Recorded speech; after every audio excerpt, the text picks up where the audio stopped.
Hello, folks. My name is Alex. I'm the Devil's Advocate. This is This Space. And this Devil's Advocate Productions on this space. Well, it's American Wasp at a different time. Uh, it's whatever it needs to be. It's the Alex and Deter hour. We are changing times with Absurdity Space today. They will be at 7 Eastern. So you're just getting a little dose of us early and a little dose of Forrest and Christina a little bit later. And speak of the devil, and he shall appear. There's my man, Deter. What's going on? Nice. Hey, how are you? You already got me going on my stream too. Fantastic. Yeah. Set you all up. What's going on, dude? There's some stuff going on. Well, first, let me tell you, I'm part of DSA now. Oh, yeah. I phone banked last night for the very first time for Corey Bush, and that was an experience. Have you ever done it? Yeah, I've done a lot of phone banking. Yeah, I prefer phone banking to knocking on doors because I just think the volume is appealing to me, and I think I'm pretty good on the phone and getting people to care. Yeah, I was shocked that we went through like 20,000 numbers. There was a Well, where are you, Corey Bush? So where was that race? Missouri. So you're calling in St. Louis, and that area. Hey, is she gonna win that? It feels like it. Really? And next week, this is a good time to point out. Next week on Tuesday is the election, so we're going to be doing another election stream. Nice. So if any hosts want to jump on, feel free. Any the space collaborators, whatever you want to call it, jump on. We're going to be doing watching the results come in as we do. I might join that. I don't know. Usually we go live for Left Coast Live on Tuesday nights, but I'm open to coming on. I'm going out of the green screen that day. I know that. So the green screen's about an hour and a half away from where I live. So it's a little bit of a busy day. I was supposed to go down and record today, but the studio screwed up. So here I am talking to you, but I'm psyched because we got a lot to talk about. DSA ripping it up in the news. Quick question for you, because you kind of know the landscape of content creators. I feel like, what have you heard of this guy Hutch? Yeah, a little bit. Have you watched him? The only time I've heard of him is from the Vanguard Boys. Shout out Vanguard Boys. And it's not been in a pleasant light. Right. So yeah, he and David Pakman are cut from the same cloth. Just complete pussies who, have never been in a fight, never won anything other than an argument, and, don't really understand political conflict. And they don't have the gusto for it. They don't have the balls. And I know it's a little weird to go after someone's personality, but I don't know. I've kind of been doing that for a while now. I think I'm a pretty good judge of who's a winner and who's a loser, right? And that's just all it is saying who's a good competitor and who's a bad competitor. And Hutch and David Pakman and these other guys on Live and Learn, Pisco, and I don't know. There's another guy on there. I can't remember his name. But they're all just hating on the DSA and acting as if the DSA isn't doing extremely well. You know what it is? They want it to be them. They want it to be them. Narcissists, right? And I think that's a couple months ago. ContraPoints was making little snarky jokes on Twitter about like Hassan and shit, and like they're mad it's not them. They're mad they're not in the front of the army of like progressive candidates who are winning across the country. Or whatever they want, because I don't know what they want. I guess they want centrism. I guess they want capitalism. They want capitalism. They think that they're going to get rich. They want to preserve, and some of them have huge followings, so they are making a lot of money. I wouldn't be surprised if they're taking money from the Democratic Party like Pakman is, because I'm pretty sure Pakman's taking money. I mean, yeah, because Pakman showed up like in the White House with Biden. Yeah, I'm pretty sure Pacman's taking money from the party, or at Uh, least getting direction from them. What did Hutch say? I don't know. I'm just on his page. So he's quoting his sonnet, saying, I love DSA. The national program's great, blah, blah, blah. He says, how is we don't want to push abolishing prisons just yet supposed to make people feel any more open to the idea? We clearly understand that positions like these are political liability. They just don't want to commit to actually conceding that point. Right. Well, so that's all based on speculation. See, this is what Hutch does: is he Mhm. acts as if he's an authority on the future and Right. what's going to happen next, and say, "Oh, if we go this way, we're going to lose. We're going to lose. We're going to lose." It's like, dude, we've been going your way the last 3 elections, and we effectively lost every time because Biden's win in 2020 proved that, I mean, what good is it if Trump comes in right afterwards? Like, what good was Biden's presidency if it doesn't prevent Trump from coming back to power? And it didn't. And I'm writing this essay on Obama and him mishandling power. And we talked about it with Lumen last time. Yeah. How one of Obama's cardinal sins was teeing up Hillary Clinton to become the presumptive nominee in 2016. Yeah. When he could have moved on. He could have said no more Bushes, no more Clintons, we're moving on. We are evolving. But that's the thing with Obama is he was just there to please. He wasn't there. And I feel like they had a deal. They had a deal. Yeah. You're going to fucking give me the juice when you're done. I'm going to help you out as much as I can as Secretary of State. And then you're going to give me the juice because it's my turn. I'm Hillary. And I want my fucking turn. I mean, here's Hutch again, another tweet. If you guys ever want to beat the socialists want Republicans to win charges, I would start by not gloating about the fact Donald Trump won the presidency. So this, I guess, is a larger conversation around how this is being compared to the Tea Party and people pointing out, the Tea Party won. Like, the Tea Party worked. People like David Pacman go, it was so destroyed. Here, literally, here's the fucking clip. clip. Here's the clip. 10 years ago, when I would interview DSA people, socialists, etc., they would say to me very soberly, they would go, listen, David, I'm a socialist, you're not, but our next stops on this bus are the same. And so I see myself as united with you. First of all, the fact that he's sitting here with Gavin Newsom is fucking. I know. Every time they cut to his face, just fucking American it's about Psycho. right. You know what I just got finished watching? Fucking The Apprentice, starring Sebastian Stan. Oh, how was it? I never saw it. It was fucking great. It was fucking great. They definitely used or tried to mimic the look of cameras from like the 70s and 80s. Right, the grainy filter. Yeah, it was like and digital grainy. Like it's hard to describe, but it was really good. Great performances. It's kind of just like, I know he's evil. He's Donald Trump.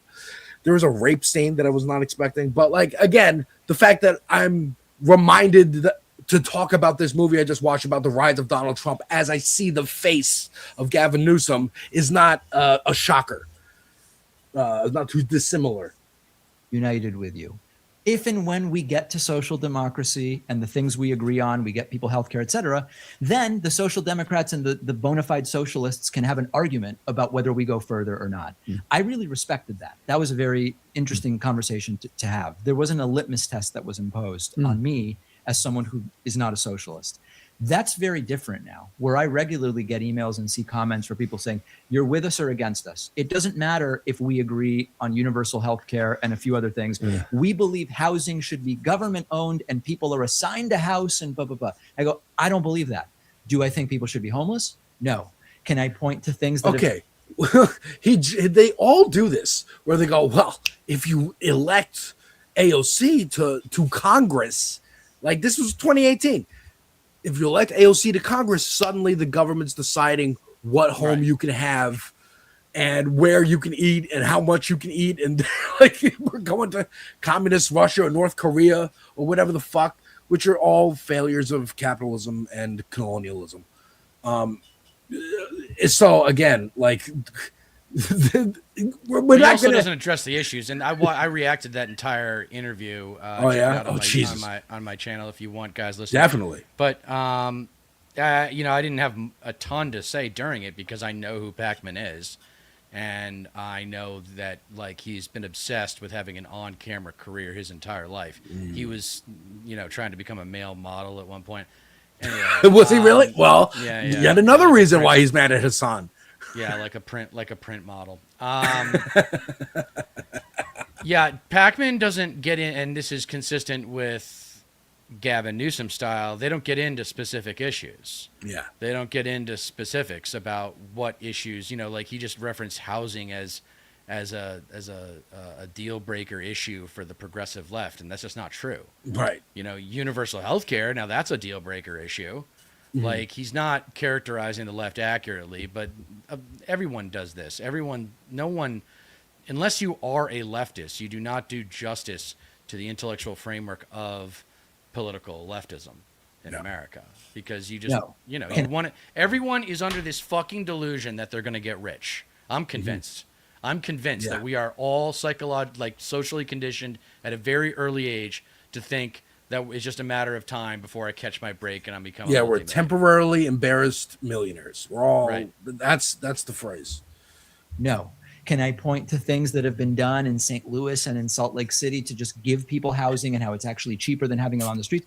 Yes, for homeless folks, that absolutely. But I'm not a take away private ownerships and then you're simply not part of the same movement. This is not everybody, but these are some of the conversations I've had. So I feel like the tone of these conversations is very different today than it was 8-10 years ago. Oh, they're being so intense. That's the key. The progressives are coming on too strong.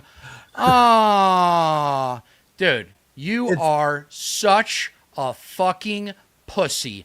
Get in the back of the line, bro. You don't know how to fight. You don't know how to win. You don't know how to talk shit to the bully. And you definitely don't have the balls to get in the bully's face and dare he's him on the to hit bully's you. side.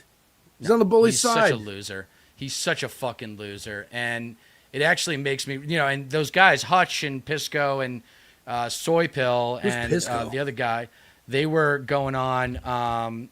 They were pissed off at Kyle Kalinske and Hassan for going after Pac-Man. And it's like, no, dude, Pac-Man hasn't been on our team for a long time, man. He's a Zionist. There's no room for Zionism in our political faction. None. Yeah. Yeah. I mean, look, yes, Pac-Man does have access to the consultants. He's part of the establishment. He's kind of controlled opposition. He's like, look, see, this is a progressive we can work with. Why can't more of you progressives be like this guy? Yeah. Yeah. Speaking of Zionism, this is something I wanted to talk to you about. Let me put a time code here in the chat. But I don't know if you've seen this. There's a new way that Israel is trying to promote their ideology, and it's this girl. It's this girl, bro. So check this out. Who? This is I don't know her name, but that's all right. What's she pushing? You'll see. Can we please stop addressing Ilhan Omar as a congresswoman? I mean, she's literally a fraud. This is a person who came to the USA to corrupt its people and resources. She went from negative $65,000 net worth to over $30 million and denies it. She denies it and she blames it on an accounting error. That's not all. Then there's the winery with no clear location, no wine at all. Okay, so you get the idea. She's just spitting whatever talking points she's been getting, right? Yeah. But she's an OnlyFans model, and she's just doing these like fully clothed, but very revealing clips for like TikTok, Instagram, all that shit. And just like, this is the level of propaganda they're on. They're like, no one could read anymore. Everyone's watching like short form video. Just put sexy lady saying this fucking propaganda.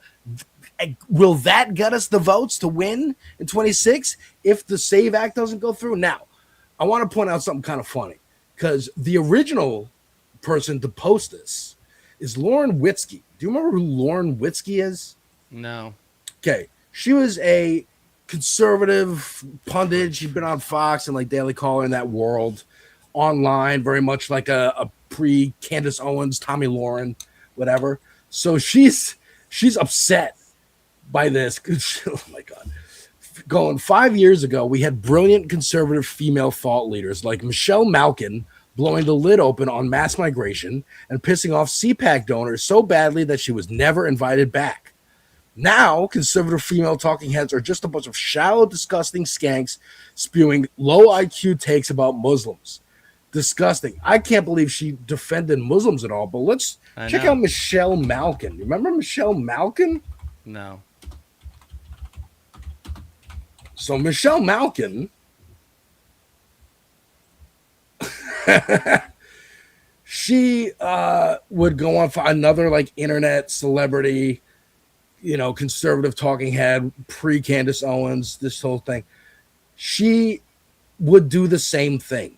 She would do the same thing, dress in like revealing outfits, do like on the street interviews and whatever, get on Fox.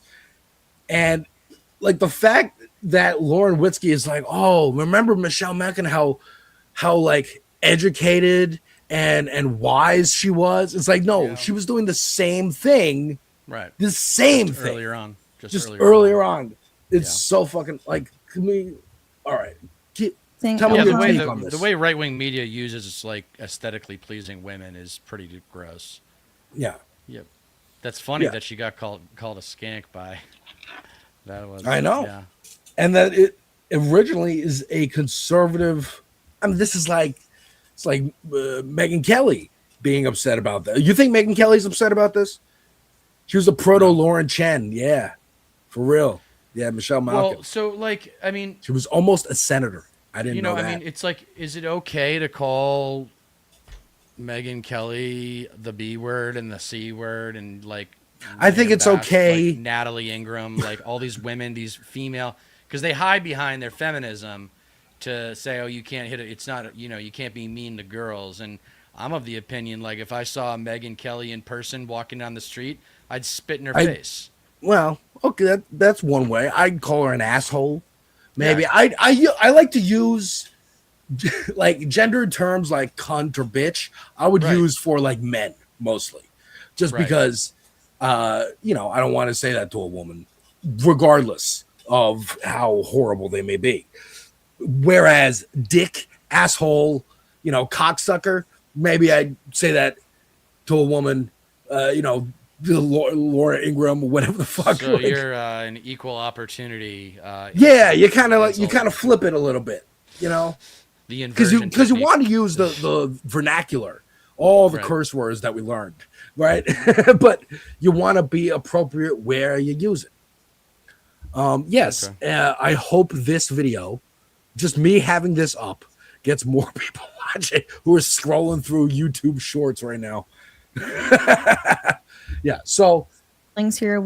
This is fucking crazy. That I mean, I'm honestly shocked it took this long for them to do it. OnlyFans model. But yeah, because like the OnlyFans girls that you see on these Manosphere podcasts, they either show up and they're like just agreeing with everything, and like, okay, I'm just here to like promote my thing, or they're combative in interviews. They're still there to promote. But it's the whatever podcast. Have you heard of this shit? The fucking whatever podcast. I don't know who it's run by, but it's just like dudes, two dudes who constantly have on like 5 guests at once, like 5 OnlyFans models.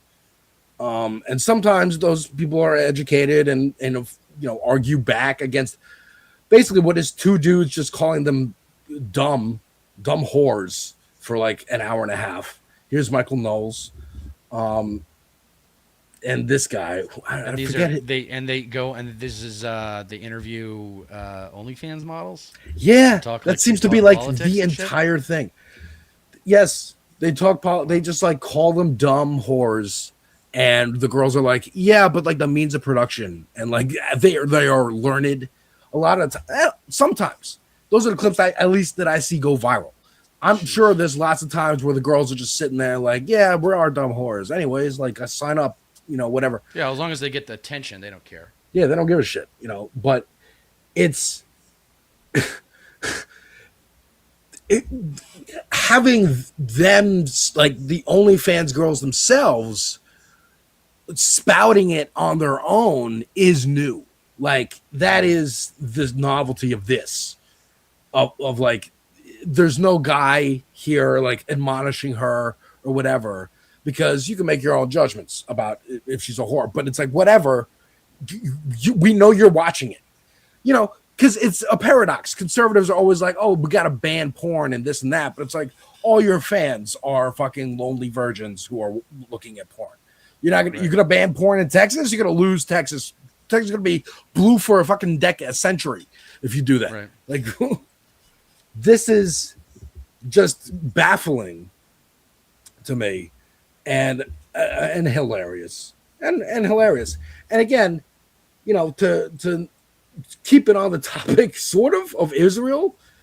This is the mood across the aisle, across ideologies. People who are tapped in, people who are not tapped in. People who are not tapped in are just like, my gas is going up, and I know Israel has something to do with it. I know we're sending money to Israel. I know my gas is going up. What the fuck?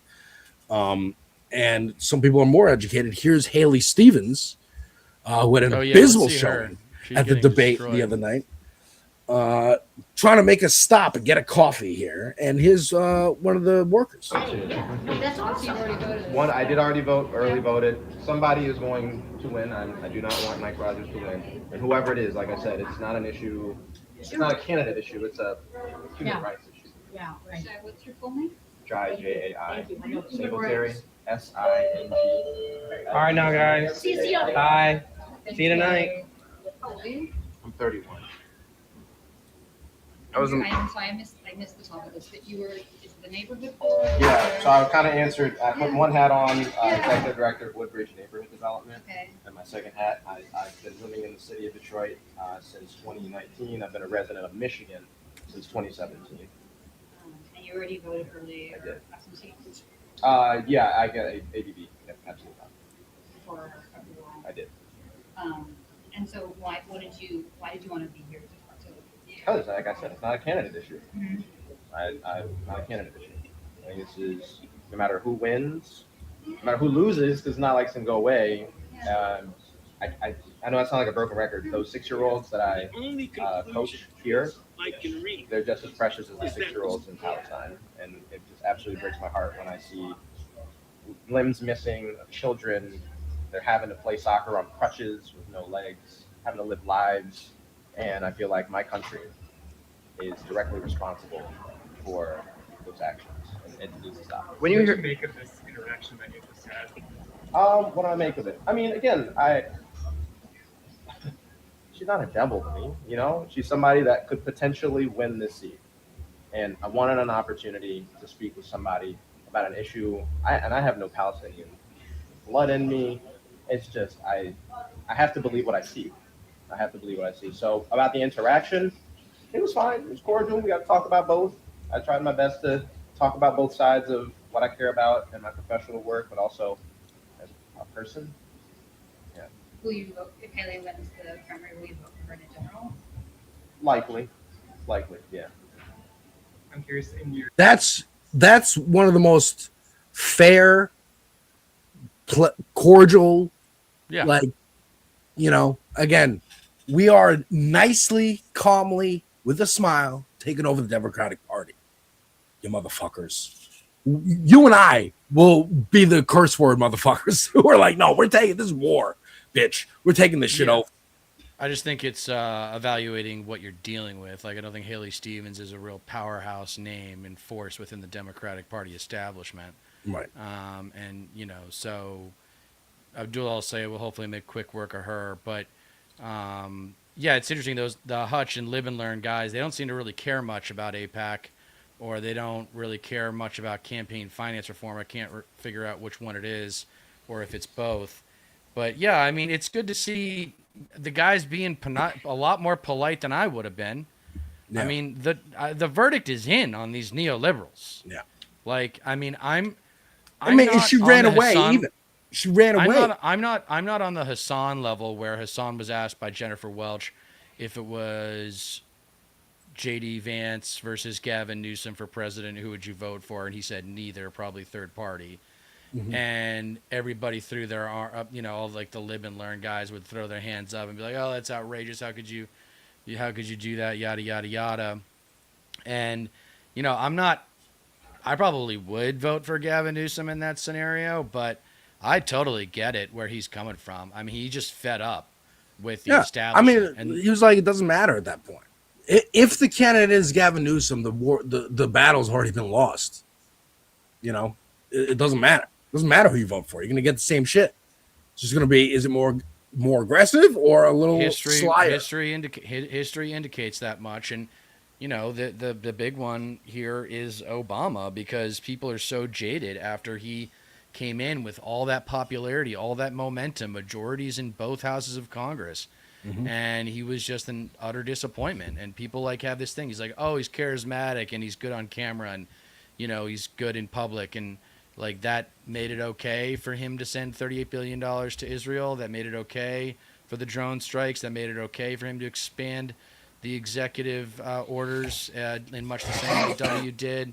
Libya, a bunch of mishandling of foreign policy. And then the ACA, give me a break, dude. The ACA was the bare fucking minimum. It was Mitt Romney's fucking plan, dude. I know. Came out of the Heritage Foundation. Yeah. And this is why now they're all freaking out. This is why now we got DSA fucking running the show, and by surprise, huh? Is that Richie Torres you're bringing up? Yes, by surprise. I think to the DSA itself, going oh shit, we need people to go on fucking CNN and Fox, and they have leadership, they're organized, but it's having this national spotlight. It is pretty. I don't know. How's it feel? How long you've been in DSA, and how's it feel having this national spotlight on it? Yeah, I've been in DSA for about a year and a half. It's a good thing. I mean, it's nice to be getting the press. I reacted with Stat Pat Stateless Patriot, my co-host for Left Coast Live last night, to Megan Romer, who is the DSA co-chair, one of the DSA co-chairs, to her appearance on Fox News, where she went through that laundry list of, transformative changes that we would like to make to the structure of our government. And I think she, look, she only had 5 minutes, and of course Fox News does that, right? Of course Fox News doesn't be like, well, this is huge, let's give her 15 minutes Q&A and actually and be fair. It's no, let's just rush her through. They know that they're desperate for the media coverage, so they just give her, we'll give you 5 minutes on a Sunday. It's oh wow, gee, thanks. And it's interesting that fucking MS Now and CNN is not having these people on at all, because they don't want their audience, who are going to be way more amenable to these platforms and policies. They think it's about the aesthetics, like Obama. It's just, he's on Facebook, he's on social media, he's with the kids, he can joke around with Stephen Colbert and Zach Galifianakis and all this shit. But no, it's about the fucking policies, because you put a rock up against. We're gonna see what happens in fucking Maine with Troy Jackson going up against Susan Collins.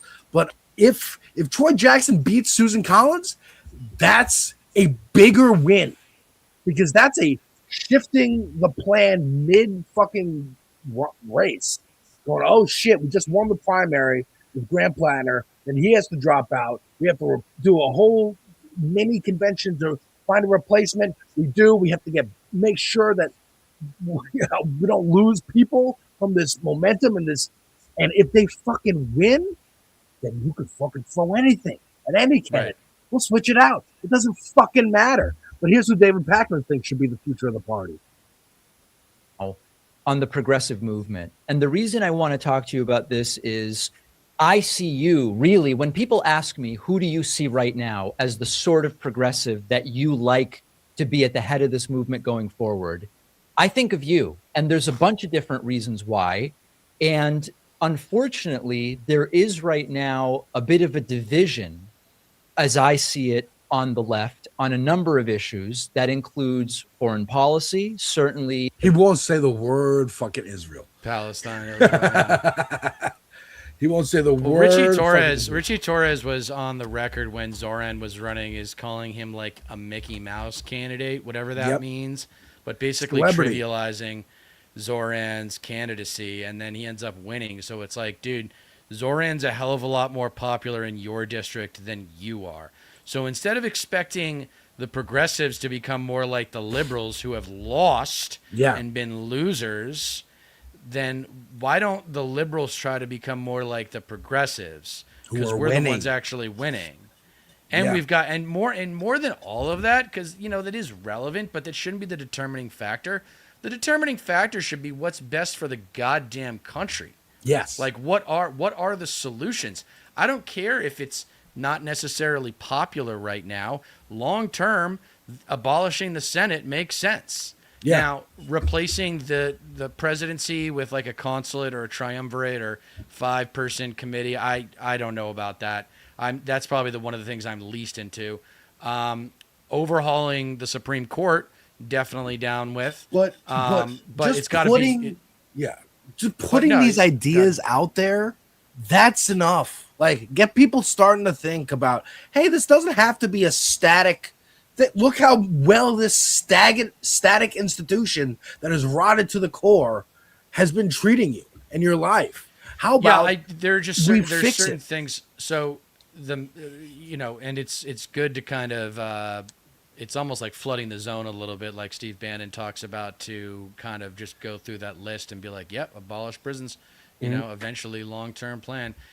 She didn't describe it as a vision for the country. She described it as a longer-term plan, and that's okay. I thought it could have been better. I thought it was a B+, A- performance, and it could have been a straight A if she had done things like invoke neoliberalism and baby boomer neoliberalism.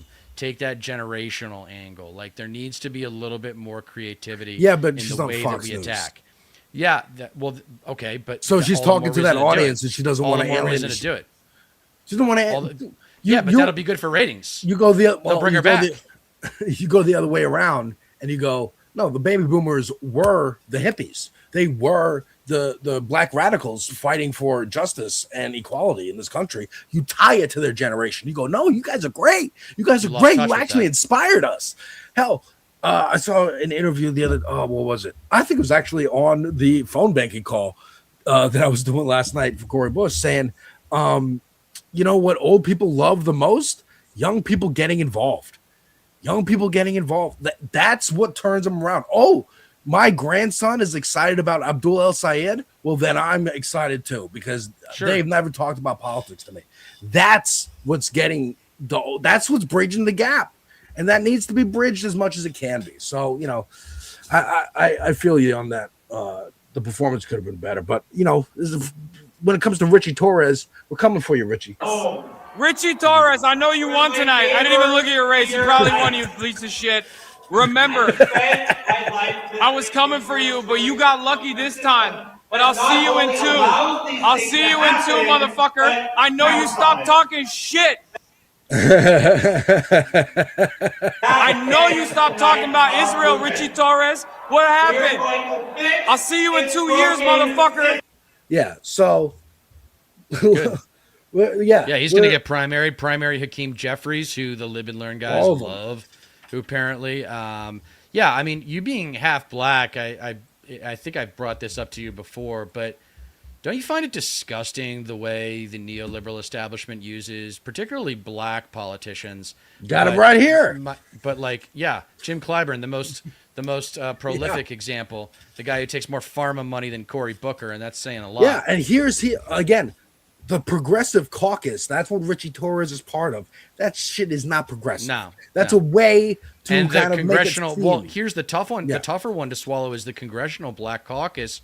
Over 50% of its members take money from AIPAC. Yeah, we need new caucuses. So now we're put in the position of criticizing something called the Congressional Black Caucus. Yeah, which is the squad. The squad's the real fucking caucus. You're a cunt hair away from being called a racist, dude. Like, it's really hard. They can go fuck themselves. Yeah. This is why this guy's interviewing him right now. Yeah, let me see what's going on here. Yeah, so check this out.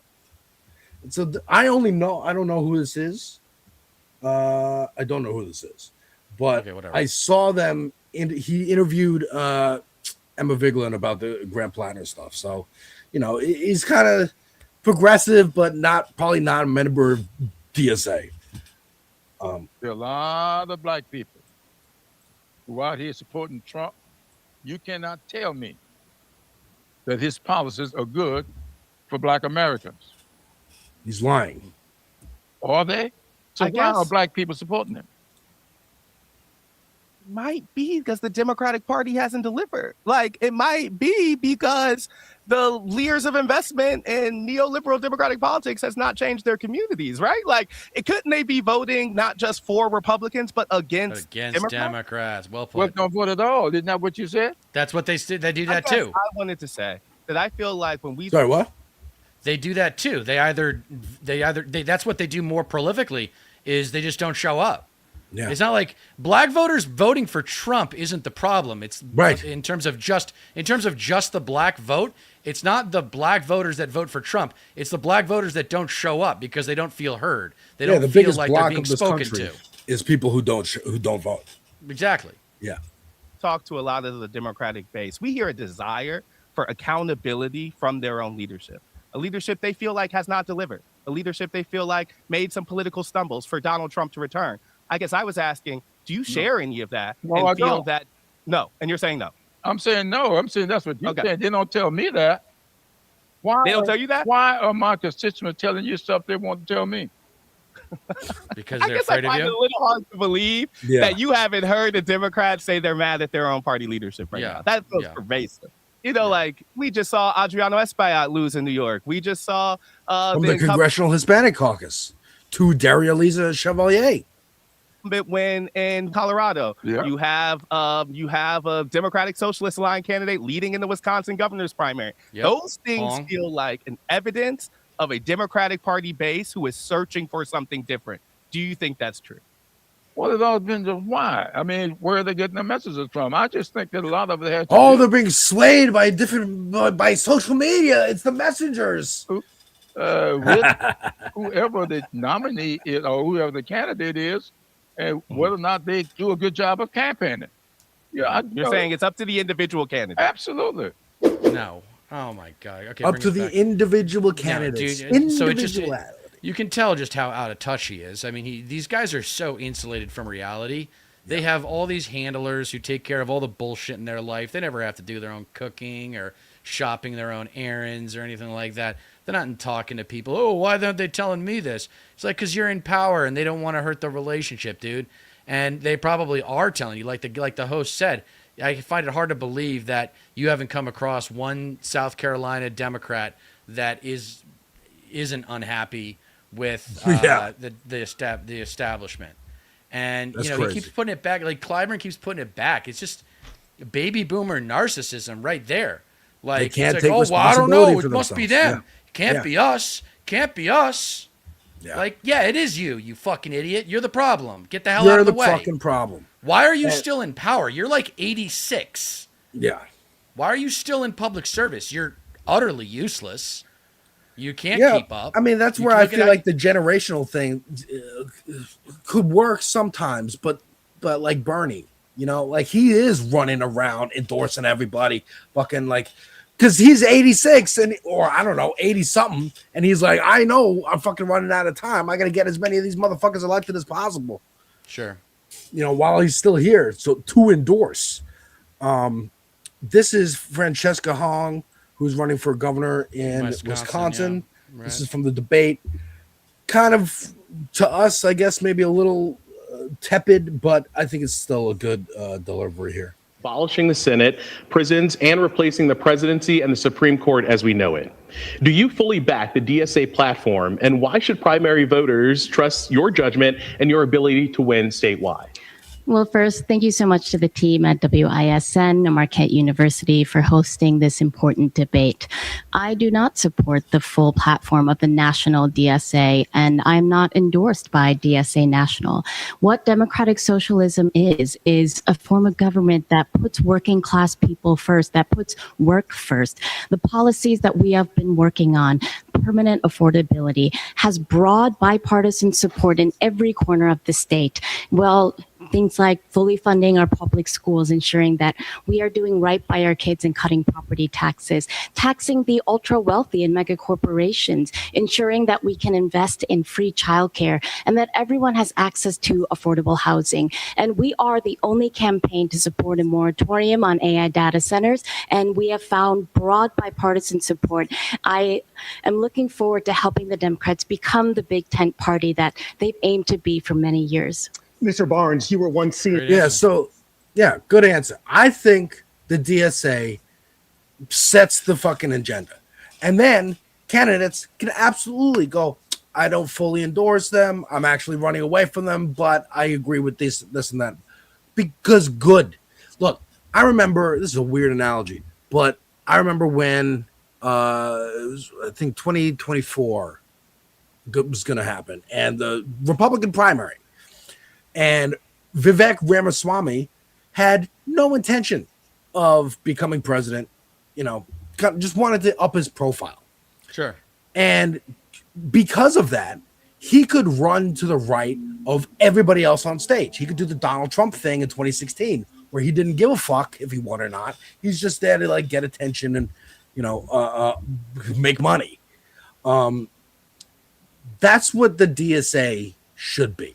You're a true believer and you're in a district where that works for you, or you're in a district or a state or whatever that it doesn't work. And you can say, well, I am a proud democratic socialist, but I don't agree with the whole platform. Right. Or you know what? I reject most of the platform, but I agree with Medicare for all, whatever it be. Sure. It's Batman. It's the villain. It could be a villain. It could be the hero, the Dark Knight, if you will. That's what I think the DSA is good for. So that separation is consistent with the overall cultural separation that defines DSA, which is there's a big difference between DSA national and local chapters. She didn't mention it, but I'm sure she's getting endorsements from local chapters in Wisconsin. But yeah, I mean, again, you can't really, there's politics, policy, and political marketing, right?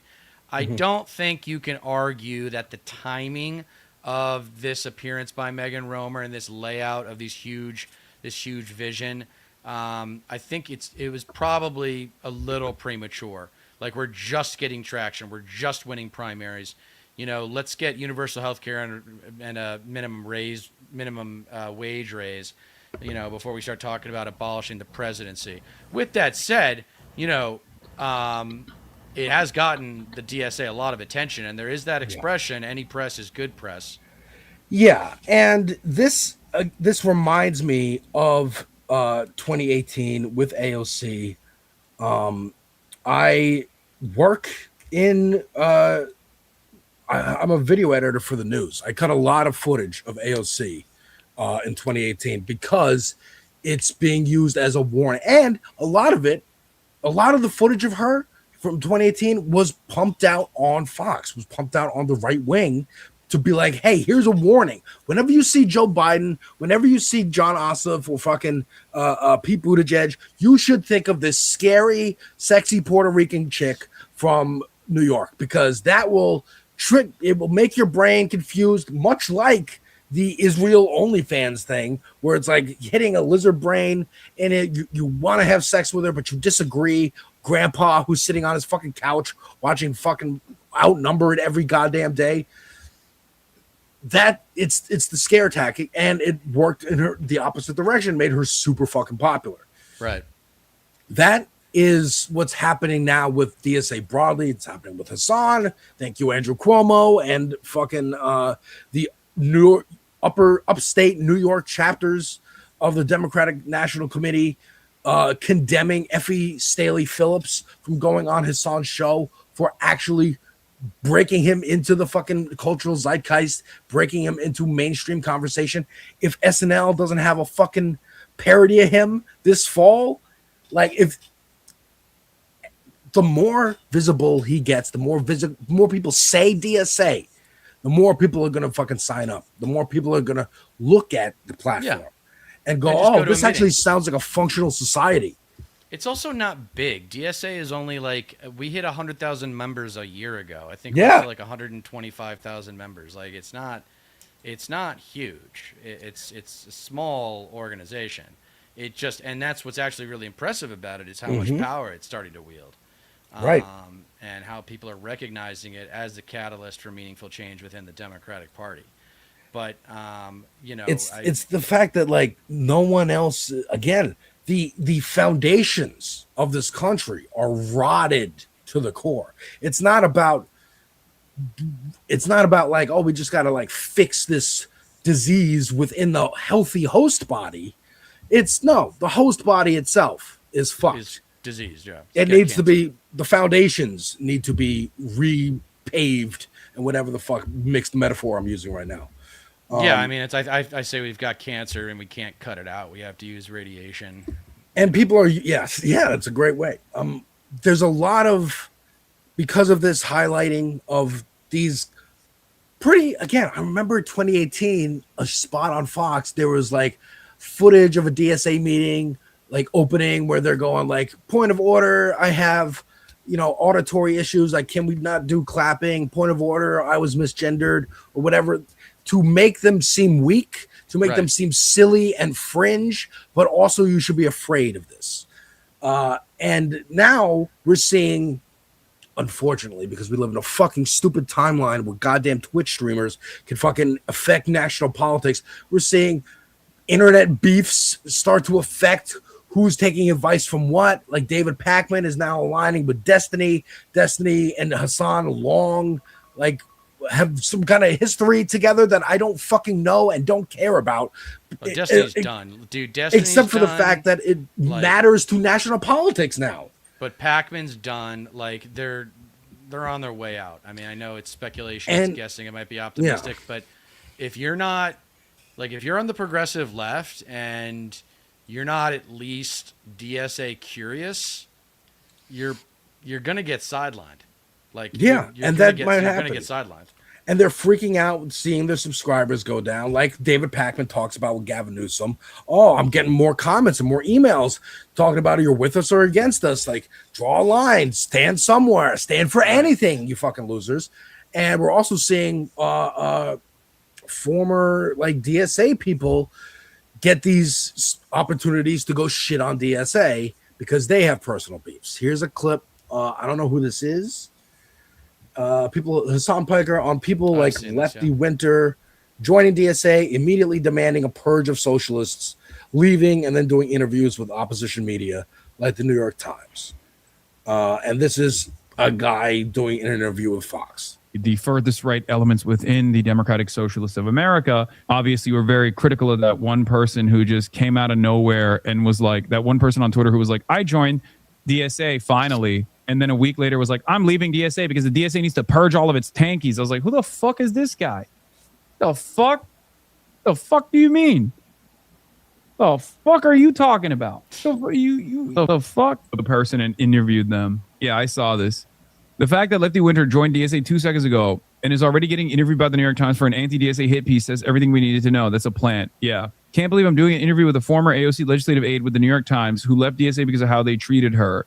My New York Times call just ended, and it went very well. The three of us talked for over an hour, talked about what DSA could be doing instead, why we think DSA should split, AOC for president, electoral politics, our stories in the 2024 DNC speech about AOC and the... Yeah, all right. So, like, again, this is opportunity now. It's an opportunity, right? And in an opportunity, there's going to be people who are opportunistic. Sure. And who are going, well, I want my profile raised. I'll do an interview shitting on DSA if I get it in the New York Times, because now I'll be able to do a circuit. Now maybe I can get on MSNBC. I can get on CNN. I'm very open with my shit, right? I like making fucking videos about movies, TV, video games, and music. In that stuff, it's politics because it's art. Art is inherently political. Everything's political. Everything's fucking political. I advocate for the things that I think would help me in my life and people around me. That's it. That's all. If I do any kind of interview with a candidate, it's because I think that candidate would be good for the constituents of the country. That's where I'm at. And yeah, I want my fucking channel to be able to make money. I don't want to work for anybody but myself. That would be real nice. But I also don't want to work for something I don't believe in. You know, I would like to work for a fucking progressive media outlet or something. You know, I would love a steady fucking gig. But if I have to do it through getting big on YouTube, then fucking, I don't care. I'll do that. I'm using whatever tiny little megaphone I have to advocate for the shit that I like. That's all. Yeah. Movies, Yeah, I mean, TV, politicians, all of it. I think it's a simple matter of energy. I mean, what are you going to have the energy to create content for? Because it does wear you out a little bit. Yeah. You know, I don't think I could do it every day. I could if I was getting paid and making money doing this, but for now, it's for me, it's kind of like putting out my essays are like my legacy, where it's like if I got hit by a bus tomorrow, everybody, a lot of people, you know, at my funeral, they'd say, "Hey, go watch Deter's essays on YouTube. That's his life's work. That's the purpose of, you know." And that's really it. Like, so for you, it's you following your passions. For me, it's kind of leaving behind something that hopefully someone will listen to at some point, because I know the enemy, plural, you know, now as well as anyone. I got into a fight. I just lost a friend recently who I actually reconnected with after a couple of years of not talking because of politics. And then we were connecting about football this last year, and then politics came up again recently. And I finally was like, dude, I'm taking the gloves off, man. I'm not going to hold back. I'm going to call you a white trash, treasonous Trump trash terrorist. I'm going to call you a traitor to this nation. I'm going to call you evil. I'm going to call you a Nazi. I'm going to call you a fascist. And I'm going to call you white trash. And I'm not backing down until you cave's like, oh, I just want to have an argument. I was like, I'm done arguing with you. We've been trying to argue with you for 35 years, and it hasn't worked. You don't listen to arguments. You don't listen to arguments. And then here we are. What am I really saying? It's about the context. We are at war. If you agree that we are at war, all of the paradigms about what the best strategy and tactics are change. Yeah. Right? And if we're at war, the live and learn guys like Hutch and Pisco and fucking Soy Pill, they should be on board with us. Right. They shouldn't be worried. Oh man, we gotta. They're gonna piss off the centrists. They want their own platforms. If they do it again, just from like a fucking content-brained position, if you recognize that the trend is DSA is popular, then you should be trying to jump on that fucking train. Or I guess their idea is, well, it's popular, but we could also shit on it and we'll make money doing that. Just like the people who decide, oh, I'm going to make every video is how the Marvel Cinematic Universe is going to fail. Because of wokeness. Or every DC movie. You're talking about the Fandom Menace, Geeks and Gamers, fucking all those fucks. Nerdrotic. Yeah, those are my fucking enemies. And I encourage everybody to go watch the latest episode of Good Morning Comrade. Shout out Jeff and Lumen. But what those guys, what those live and learn guys, I don't understand is they're still caught up in capitalism. Like, it's a little bit like Rogan, where before Rogan got the Spotify deal, I really believe that he was trying to engage in self-edification and self-improvement and trying to grow as an individual. And then once he got that Spotify deal, it's like everything just stayed the same. Or he actually regressed and went back into conservative culture. And these guys, I think they just kind of gave up on systemic change at some point, if they even considered it. I mean, I don't know. I want to get on a show with them. I've worked with the Soy Pill before. He's a nice guy. But he has issues with the DSA. He has issues with Hassan. And I'd be interested to know, like, what's your plan? You know, you're saying the DSA sucks. What's your plan? Yeah, Pac-Man, what's your fucking plan? And who are your people, by the way? Like, is Gavin Newsom, you think, the future? If you're talking about Pac-Man, you know? No. If you're talking about the live and learn guys, you think Hakeem Jeffries, Cory Booker, Jim Clyburn, like, they're doing great. Carvajal, like, you know, you think these neoliberals are, like, how can I guess my rage towards Hutch and Pisco and Soy Pill right now is coming from, like, this obvious conclusion that they're failing to acknowledge, which is the system is broken. We need a new system. Yes. It's that simple. Like, it's that simple. And again, I was just going to say, because it is about what's your fucking plan? Because David Pakman's plan was, well, you got the DSA over here, you got the do nothing neoliberals over here, and I'm right here. I'm a third way, if you will, right in the fucking middle of that. So again, like, what does that mean? What are you splitting hairs over? Shut the fuck up, get in fucking line, or get out of the fucking way. And he would probably call himself a Zionist progressive, is what he. Yeah, well, he can go fuck himself. There's no such thing. That's calling yourself a fascist progressive. This is fucking stupid. This is. Go check out the last episode of Good Morning Comrade.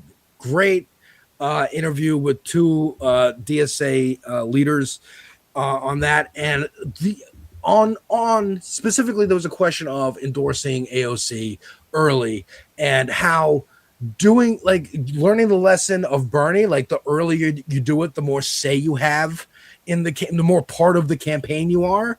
And I think splitting hairs of like who's going to be like the progressive candidate, we know who it is. We know who it is. She's running. She's here.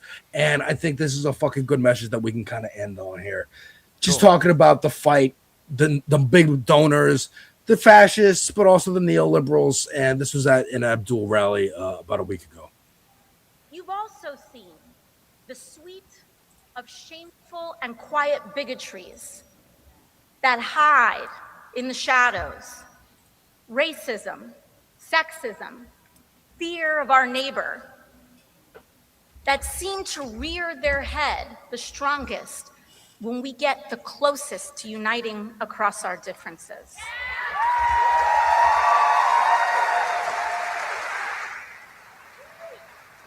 But I want us all to understand that that is what the last gasp looks like. That is what the last gasp looks like. They want us to think that these forces are too powerful for us to overcome, that this is just how things are. But the reason they've come at it so strong is because they know that this is their last chance. This is the last gasp of corruption, of bigotry, of big money in politics.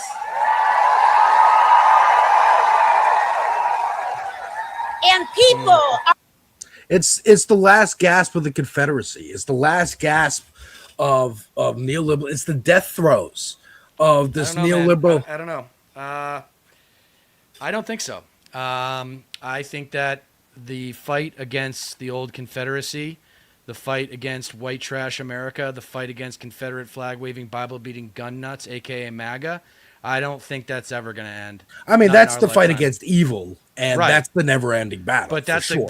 She says it's the last gasp. That implies that if we just crush the elections in 26 and 28, MAGA will go away forever, and that's just not true.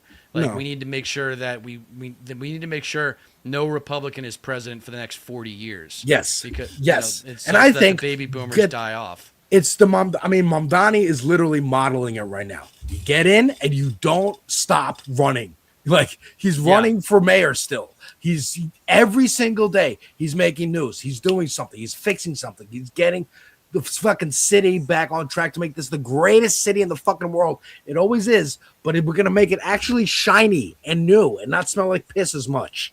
It's gonna smell like piss, but not as much. So I think that's what you do nationally. Senators, do that for your states. Congress people, do that for your districts. President AOC, fingers crossed, knock wood, do that for the country.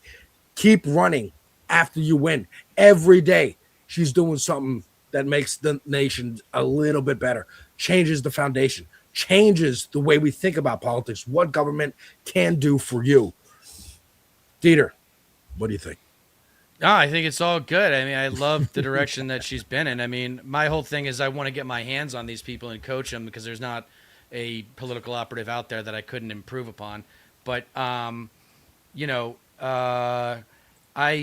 not getting ahead of myself with AOC in the White House in 28, but they're multiplying, right? Abdul Al-Sayed will be multiplying, baby. A great addition. Hong in Wisconsin will hopefully be a great addition. and it's continuing to grow. I just the only area that maybe we'll end on, just keep an eye out for, because there's two things. One is small business owners. I don't want them to be jeopardized or feel like the DSA is coming after them. We are anti-capitalist. We are not anti-commerce. Zoran just did a whole slate of new reforms that are going to help cut red tape for small businesses here in New York. Yeah, I saw that. Fantastic. So that's one thing that I hope becomes contagious. And then also, we just did the Utopia plan with Megan Romer on DSA on Fox News this last Sunday that, you know, went viral and was huge, and Joe Scarborough was reacting to it and so forth. There needs to be a transition plan. It's like, okay, here's the utopia. Well, like, how do we transform major corporations like, say, Walmart into a government-owned business or co-op, co-op or something like that? Like, what does that transition actually look like? Yeah, we need those are the tough questions. We need a Heritage Foundation wing of the DSA. We need a think tank. Yeah, we do. We need a think tank. And that would absolutely be fantastic. I think, look, I don't know much about the national structure of the DSA. I would hope there's people in there writing policy, writing fucking plans, writing the Project 2029, whatever the fuck. I would hope. But we shall see. And I'm going to leave y'all with, say your phrase. Oh, don't forget. Yeah, don't forget. You don't get changed in America by asking nicely, everybody. Next up is Absurdity Space with Christina and Forrest. And after that, you can watch the Good Morning Comrade episode I was just referencing with the DSA leads, because Lumen is out tonight. So have a great night, folks. Check out Christina and Forrest coming up next. And subscribe to